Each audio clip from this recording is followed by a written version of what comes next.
আসসালামু আলাইকুম। তোমরা ইতিমধ্যে দেখেছো যে আমরা রেগুলার ভিডিও মেক করতেছি আর কি প্রত্যেকটা টপিকস এর উপর। তো আজকে আমরা প্রাচীন বাংলার রাজনৈতিক ইতিহাসের উপর মোস্ট ইম্পর্টেন্ট যে এমসিকিউ গুলো রয়েছে এটা নিয়ে কথা বলবো। তো এইখানে আমাদের মোটামুটি অনেকগুলো এমসিকিউ আমরা রেখেছি, মানে এই টাইপ এমসিকিউ গুলো বারবার পরীক্ষায় চলে আসে। তো এইগুলো আমরা যতটুকু ব্যাখ্যা লাগবে তোমাদেরকে সেইটুকু আমরা বুঝিয়ে দিব। এন্ড এইগুলোর উপর কিন্তু ফিউচারে আমাদের যে পেজগুলো রয়েছে ফেসবুকে, এই পেজগুলোতে কিন্তু লাইভ ক্লাস হবে। তখন আমরা এগুলোর ব্যাখ্যা সহকারে আরো ডিটেলস পড়বো। তো আজকে আমরা কি করবো, একটা টপিক থেকে কি ধরনের এমসিকিউ আসতে পারে এই বিষয়গুলো নিয়ে একটু আমরা আলোচনা করব। তাহলে চলো আমরা শুরু করতে পারি। ওকে, প্রথমত মৌর্য সাম্রাজ্য শুরু করব, কারণ প্রাচীন বাংলার রাজনৈতিক ইতিহাসটা মৌর্য সাম্রাজ্যের মধ্য দিয়ে অ্যাকচুয়ালি শুরু হয়। তো এখানে যদি আমরা দেখি ভারতীয় উপমহাদেশের প্রথম সাম্রাজ্যের নাম কি, এটা অবশ্যই মৌর্য সাম্রাজ্য। চন্দ্রগুপ্ত মৌর্য এই সাম্রাজ্যটা কি করেছিল, প্রতিষ্ঠা করেছিল। আমি কিন্তু ক্লাসে তোমাদের ডিটেলস এগুলো আলোচনা করেছি। ওকে, চলো তারপর যদি আমরা দেখি প্রাচীন ভারতে কে প্রথম সর্বভারতীয় ঐক্য স্থাপন করেছে। যে মৌর্য সাম্রাজ্য স্থাপন করেছে সেই তো ঐক্য স্থাপন করবে, তাই না? ওই ব্যক্তিটা নাম কি, তার চন্দ্রগুপ্ত মৌর্য। চন্দ্রগুপ্ত মৌর্য। তারপর যদি আমরা দেখি পাটালিপুত্র কাদের রাজধানী ছিল, এই কোশ্চেনটা এক প্রকার মিস্টেক বলা চলে, কারণ পাটালিপুত্র এখানে গুপ্ত প্লাস মৌর্য উভয়ের রাজধানী ছিল, বাট এখানে অ্যাপ্রোপ্রিয়েট আনসার হলো মৌর্য। তো আমরা দুইটাই দিয়ে রাখছি এখানে সঠিক উত্তর। পাটালিপুত্র বা পাটনা, যেটা বর্তমানে বিহার অঞ্চল, যেটা এখানে অবস্থান করতেছে, এখানে অবস্থান করতেছে। ওকে, এই বিহারে কিন্তু পাটালিপুত্র আছে, আবার রাজমহল যেটা আছে এটাও কিন্তু বিহারে। তো দেখা যায় যে আমাদের বাংলা, বিহার, উড়িষ্যা যে অঞ্চলটা ছিল, এই অঞ্চলের রাজধানী হয় আমাদের এখানে হয়েছে, না হলে বিহারে হয়েছে, না হলে পশ্চিমবঙ্গ, তিনটা জায়গায় ঘুরে ফিরে হয়েছে। ঢাকা, মুর্শিদাবাদ, রাজমহল, এই কয়েকটা জায়গা থেকে গেছে। আর অ্যানশিয়েন্টে হয়েছে এটা পাটালিপুত্র। আর অ্যানশিয়েন্টে আমাদের বাংলার প্রাদেশিক রাজধানী ছিল এটা মৌর্য সাম্রাজ্য, গুপ্ত সাম্রাজ্য, দুইটারই প্রাদেশিক রাজধানী কিন্তু ছিল আবার আমাদের মহাস্থানগড় বা পুন্ড্রনগর, যেটার পাশ দিয়ে করতোয়া নদী প্রবাহিত হয়েছে। মাঝে মধ্যে কিন্তু কোশ্চেন আসে পরীক্ষায়। ওকে, তারপরে যদি আমরা দেখি চাণক্য। চাণক্য কার প্রধানমন্ত্রী ছিল? চাণক্য বা কৌটিল্য অনেক গুরুত্বপূর্ণ একজন ব্যক্তি ছিল। এই ব্যক্তি এবং চন্দ্রগুপ্ত মৌর্য দুইজন মিলেই কিন্তু মৌর্য সাম্রাজ্যটাকে প্রতিষ্ঠা করেছে, এবং এই চাণক্যর শিষ্য কিন্তু ছিল চন্দ্রগুপ্ত মৌর্য। চন্দ্রগুপ্ত মৌর্যের গুরু ছিল এই চাণক্য। চাণক্য অবশ্যই চন্দ্রগুপ্ত মৌর্যের হবে। তিনি চন্দ্রগুপ্ত মৌর্যের উপদেষ্টা ছিল, মানে প্রধান উপদেষ্টা ছিল, তিনি প্রধানমন্ত্রী ছিল, সবকিছু দায়িত্ব পালন করেছেন তিনি, মানে মেইন যেগুলো। কৌটিল্য কার নাম? কৌটিল্য প্রাচীন অর্থশাস্ত্রবিদ। প্রাচীন অর্থশাস্ত্রবিদ, অর্থশাস্ত্র এর রচয়িতাকে কৌটিল্য। কৌটিল্য অর্থশাস্ত্রের রচয়িতা। তক্ষশিলা কোন দেশে অবস্থান করতেছে? তক্ষশিলা পাকিস্তানে অবস্থান করতেছে তক্ষশিলা। নালন্দা বিহার এটা ভারতে অবস্থান করতেছে, আর সোমপুর বিহার এটা আমাদের বাংলায় অবস্থান করতেছে। ওকে, তারপরে সম্রাট অশোক থেকে কি ধরনের কোশ্চেন আসতে পারে? প্রাচীন বাংলায় মৌর্য সাম্রাজ্যের প্রতিষ্ঠাতাকে। দেখো এখানে এই কোশ্চেনটা নিয়ে একটু প্রবলেম আছে, তুমি বিভিন্ন বইতে বিভিন্ন ধরনের আনসার দেখতে পারবা। স্পেশালি এটা সপ্তম শ্রেণীর হয়তো বা হবে, সপ্তম শ্রেণীর ইতিহাস বই একবার উল্লেখ করে লেখা আছে যে উত্তর বাংলায় প্রথম সম্রাট অশোক কি করেন, রাজ্য প্রতিষ্ঠা করছে, অথবা উত্তর বাংলায় প্রথম মৌর্য শাসনের সূচনা করেছে। এখানে দুইটাই সঠিক উত্তর হয়, একটা অশোক মৌর্য আর একটা হইল চন্দ্রগুপ্ত মৌর্য, দুইটাই সঠিক উত্তর এখানে ধরা হয়। তো আমরা এখানে অশোক মৌর্যটাকে বেশি অ্যাপ্রোপ্রিয়েট মনে করেছি। অশোক কোন বংশের শাসক ছিল? এটা তো অবশ্যই মৌর্য বংশ। অশোক কিন্তু মৌর্য বংশের তৃতীয় শাসক ছিল, এবং তাকেই কিন্তু কি বলা হয়, বৌদ্ধ ধর্মের কনস্ট্যান্টাইন বলা হয়। কলিঙ্গ যুদ্ধের পরবর্তী সময়টাতে তিনি বৌদ্ধ ধর্ম গ্রহণ করেছিল। ওকে, তারপরে যদি আমরা নেক্সট দেখি, এই যে আমরা পেয়ে গিয়েছি কোন ধর্মের, কলিঙ্গ যুদ্ধ। কলিঙ্গ যুদ্ধে প্রায় 1,00,000 মতো লোক মারা যায়, যার কারণে তিনি মনে করেন আমি তো অনেক পাপ করে ফেলছি। তখন তিনি বৌদ্ধ ভিক্ষু যারা ছিল তাদের আশ্রয়ে যান, এবং পরবর্তী তিনি বৌদ্ধ ধর্মে আসেন। শুধু আসেন না, তিনি বৌদ্ধ ধর্ম প্রচারও তিনি করেছেন। কোন সম্রাটের আমলে এই দেশে বৌদ্ধ ধর্মের প্রসার ঘটে? অবশ্যই সম্রাট অশোক। সম্রাট অশোকের সময়। বৌদ্ধ ধর্মের কনস্ট্যান্টাইন কাকে বলা হয়? সম্রাট অশোককে বলা হয়। কনস্ট্যান্টাইন ইনি কিন্তু একজন রোমান সম্রাট। কনস্ট্যান্টাইন খ্রিস্টান ধর্মটাকে সারা পৃথিবীতে খুব দ্রুত সময়ের মধ্যে ছড়িয়ে দিয়েছিল, এবং ছড়িয়ে দেওয়ার পেছনে তিনি কাজ করেছিল। তো এই জন্য কনস্ট্যান্টাইনের সাথে মিল রেখে আমরা বলি যে বৌদ্ধ ধর্মের কনস্ট্যান্টাইন। যেহেতু কনস্ট্যান্টাইন খ্রিস্টান ধর্মটাকে প্রসার করেছে, এইরকম তার সাথে মিল করে আমরা কি বলি, যে বৌদ্ধ ধর্মের কনস্ট্যান্টাইন। আমরা সবসময় ইউরোপীয়দের সাথে নিজেদেরকে তুলনা করতে ভালোবাসি। যেমন কৌটিল্যকে কি বলা হয়? ভারতের ম্যাকিয়াভেলি বলা হয়। ম্যাকিয়াভেলি যেমন রাষ্ট্রবিজ্ঞান অবদান রেখেছে, ঠিক এরকম ভাবে কৌটিল্য এখানে রেখেছে। ম্যাকিয়াভেলির অন্যতম গ্রন্থের নাম তোমার দ্য প্রিন্স, অনেক বেশি গুরুত্বপূর্ণ একটা গ্রন্থ, যেখানে তিনি জাতিরাষ্ট্রের কথা বলেছেন, বা জাতিরাষ্ট্রের উদ্ভাবক বলাই হয় কাকে? Niccolo Machiavelli. নিকোলা ম্যাকিয়াভেলি হলো the father of modern political science. Okay, Kushan বংশ, এটা তেমন একটা ইম্পর্টেন্ট না, আগে প্রশ্ন আসতো আর কি। কনিষ্ক কোন বংশের শাসক? কুষাণ। তারপরে চরক কে ছিল? চরক ছিল একজন আয়ুর্বেদ শাস্ত্র বিশারদ, চরক কিন্তু আবার কনিষ্কেরই ছিল, আয়ুর্বেদ শাস্ত্র বিশারদ ছিল। গুপ্ত সাম্রাজ্য কোন যুগে প্রাচীন ভারতের স্বর্ণযুগ বলা হয়? গুপ্ত যুগকে প্রাচীন ভারতের স্বর্ণযুগ বলা হয়। একটা যুগকে তখনই স্বর্ণযুগ বলা হবে সেই যুগটাতে বিজ্ঞান, তারপরে সাহিত্য, তারপরে সংস্কৃতি, তারপরে তোমার ধর্মীয়, এই সবগুলো বিষয় উন্নতির পর্যায়ে যাবে এবং ধর্মীয় কনফ্লিক্ট থাকবে না, রাজনৈতিক অস্থিতিশীলতা থাকবে না। তো আমরা দেখতে পাই গুপ্ত যুগে মোটামুটি অনেকটাই উন্নত হয়েছিল এবং গুপ্ত যুগের সাহিত্য সংস্কৃতি অনেক বেশি উন্নত ছিল। মহাকবি কালিদাস থেকে শুরু করে বিখ্যাত ব্যক্তি এই সময় ছিল, বরামিহির, অমর সিংহ, এই ব্যক্তিগুলো এই সময়টাতে ছিল। এবং এই জন্য অ্যাকচুয়ালি হিন্দু ঐতিহাসিকরা গুপ্ত যুগকে স্বর্ণযুগ বলেছে। আর গুপ্ত যুগের ব্যক্তিরা কিন্তু হিন্দু ধর্মাবলম্বী ছিল তারা।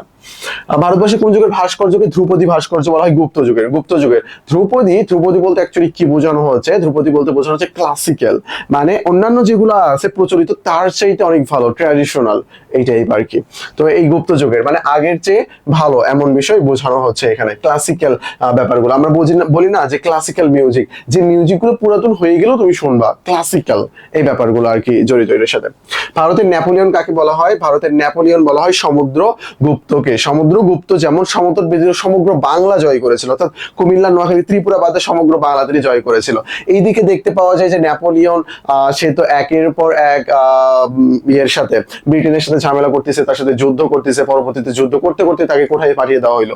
সেন্ট হেলেনাতে পাঠিয়ে দেওয়া হইলো পরবর্তীতে, সেখানে তিনি 1821-এ মারা যান। প্রাচীন ভারতের কোন শাসকের অপর নাম বিক্রমাদিত্য? এটা দ্বিতীয় চন্দ্রগুপ্তের সময়ে কিন্তু ফাহিয়ান এসেছিল, আর হর্ষবর্ধনের সময় এসেছিল কিন্তু হিউয়েন সাং। এটা তোমাদেরকে আগে পড়িয়েছি আমি। ওকে, মহাকবি কালিদাস, অমর সিংহ, বরামিহির, তাদের সম্পর্কে আমরা দেখবো। মহাকবি কালিদাস যে যুগের কবি ছিল? মহাকবি কালিদাস ছিল গুপ্ত যুগের কবি। আমি যেবার চট্টগ্রাম বিশ্ববিদ্যালয়ে পরীক্ষা দিয়েছিলাম আর কি 20-21 সেশনে, সেই সময় এই কোশ্চেনটা আসছিল যে মহাকবি কালিদাস কোন ভাষার কবি ছিল? সংস্কৃত ভাষার কবি ছিল। সেই সময় সবাই সংস্কৃত ভাষাই লিখেছে। ওকে, আমরা নেক্সট দেখি, চলো। কালিদাস কোন ভাষার কবি? এই যে 20-21 চলে আসছে, এটা আমি পরীক্ষা দিয়েছিলাম, সংস্কৃত ভাষা। ওকে, কালিদাসের একটি নাটকের নাম কি? মালবিকাগ্নিমিত্র, এটা কালিদাসের একটি নাটকের নাম। মেঘদূত কাব্য, এটাও কালিদাস, মহাকবি কালিদাস, কিন্তু মহাকবি বলা হয়। অমরকোষ কি জাতীয়? অমরকোষ এটা হলো অভিধান। ওকে, স্বাধীন রাজ্য নিয়ে আমরা একটু দেখি, স্বাধীন রাজ্যে কি কি ইম্পর্টেন্ট এমসিকিউ রয়েছে। প্রাচীন বাংলায় কতটি রাজ্য ছিল? দেখো এই কোশ্চেনটা তোমার শোনার পর মাথায় আসছে যে প্রাচীন বাংলায় কতটি রাজ্য? তো অনেকগুলো তো রাজ্য ছিল, কিন্তু এখানে শিক্ষক একটা টেকনিক্যাল বিষয় ফলো করেছে। তিনি কি বলেছে? প্রাচীন বাংলায় কতটি রাজ্য ছিল। কতটি রাজ্য মানে এই রাজ্য বলতে তিনি স্বাধীন রাজ্যকে বুঝিয়েছে। এটা হলো দুইটা, ষষ্ঠ শতকে গড়ে উঠেছিল, বঙ্গ ও গৌড়। প্রথমে বঙ্গ, তারপরে গৌড়। কিছু কিছু বইতে দেখবা যে প্রথমে গৌড় লেখা আছে, এটা অ্যাকচুয়ালি ভুল, এটা ভুল। প্রথমে বঙ্গ, তারপরে গৌড়। বঙ্গ ও গৌড় দুটি স্বাধীন রাষ্ট্রের উদ্ভব করে কোন শতকে? ষষ্ঠ শতকে। ওকে, প্রাচীনকালে এদেশের নাম কি ছিল? অবশ্যই বঙ্গ। এই বঙ্গ শব্দটা আসছে কই থেকে? এই বঙ্গ শব্দটা আসছে বং থেকে। এই বঙ্গ শব্দটা আসছে কই থেকে? এই বঙ্গ শব্দটা আসছে বং থেকে। বং শব্দটা আসছে কই থেকে? অং থেকে। অং শব্দের অর্থ কি? অং শব্দের অর্থ জলাভূমি। আশা করি বিষয়টা ক্লিয়ার। ওকে, তারপরে যদি আমরা দেখি মহারাজা ধীরাজ পদবী কারা গ্রহণ করেছিল? মহারাজা ধীরাজ পদবী গ্রহণ করেছিল বঙ্গ অঞ্চলটাকে স্বাধীনতা ঘোষণা করে এখানকার তিনজন শাসক, গোপচন্দ্র, ধর্মাধিদত্ত, সমাচারদেব, এই তিনজন এখানে গ্রহণ করেছিল। গুপ্তোত্তর বঙ্গের স্বাধীন রাজা কে ছিল? গোপচন্দ্র। তোমাদেরকে বলি, এটা মাৎসার ন্যায়ের যে কনসেপ্ট আমরা একটু পরে পাবো। যেই সময়টাতে গুপ্ত বংশের পতন হয়ে যায়, এই গুপ্ত বংশের দুর্বলতা সুযোগে কিন্তু দুইটা স্বাধীন রাজ্যের উদ্ভব হওয়ার পর শশাঙ্ক যে সময়টাতে মারা গিয়েছে, তারপর থেকে কিন্তু এখানে বিশৃঙ্খলতা তৈরি হয়। তার আগে পর্যন্ত কিন্তু আমরা তেমন একটা দেখতে পাই না। তো গুপ্তোত্তর মানে গুপ্তের পরবর্তীতে তো বঙ্গর হইলো গোপচন্দ্র। এখানে অনেক বইতে এটা শশাঙ্ক দেওয়া আছে, বাট এটা গোপচন্দ্র, এটা এখানকার সঠিক উত্তর হবে। প্রাচীন জনপদগুলো একত্র করে গৌড় রাজ্য প্রতিষ্ঠা করেছেন কে? প্রাচীন জনপদগুলো একত্র করে রাজ্য প্রতিষ্ঠা করার ক্ষেত্রে আমরা দুইজন ব্যক্তিকে পাবো। একজন হইলো শশাঙ্ক। সপ্তম শতকে সবগুলো জনপদকে একত্র করে তিনি নাম দিয়েছিল গৌড়। আর 13 1352 সালে শামসুদ্দিন ইলিয়াস শাহ সবগুলো জনপদকে একত্র করে নাম দিয়েছিল বাঙ্গালা। এই জন্য তাকে কিন্তু শাহী বাঙ্গালা বা শাহী বাঙ্গালিয়ান বলা হয়। অনেক ইম্পর্টেন্ট ইনফরমেশন। ধারণা করা হয় প্রাচীন গৌড় জনপদের অন্তর্ভুক্ত। প্রাচীন গৌড়ের মধ্যে ছিল মুর্শিদাবাদ, মানে পশ্চিমবঙ্গের জেলাগুলো এখানে ছিল, এবং সবচেয়ে বেশি ইম্পর্টেন্ট জেলা বাংলাদেশে যেটা ছিল এটা হলো চাঁপাইনবাবগঞ্জ, মুর্শিদাবাদ, তারপরে মালদহ, এই অঞ্চলগুলো ছিল কার মধ্যে? গৌড়ের মধ্যে। একটা কনসেপ্ট ক্লিয়ার করে দেই, এই গৌড় যখন বলা হবে শশাঙ্কর কথা, শশাঙ্ক যে গৌড় নামটা রাখছে এখানে সবগুলো জনপদ, আর এই গৌড় বলতে স্পেশালি কি বোঝানো হচ্ছে? মুর্শিদাবাদ, মালদহ, মানে পশ্চিমবঙ্গের অঞ্চলগুলোকে বোঝানো হচ্ছে। তার সাথে আমাদের থাকবে চাপাই নবাবগঞ্জ। আশা করি বিষয়টা ক্লিয়ার। তাহলে গৌড় বলতে কিন্তু জনপদও বোঝানো হচ্ছে, আবার গৌড় বলতে সবগুলো জনপদকে একত্র করার বিষয়টা বোঝানো হচ্ছে। মহাসামন্ত কার উপাধি ছিল? মহাসামন্ত ছিল শশাঙ্ক। আমাদের এই ভারতবর্ষের সামন্ত শাসক ছিল তোমরা জানো, এবং মহাসামন্ত বলা হইতো কাকে? শশাঙ্ককে বলা হইতো। সম্রাটের অধীনে যারা কি করতো? বিভিন্ন অঞ্চলের দায়িত্ব পালন করত।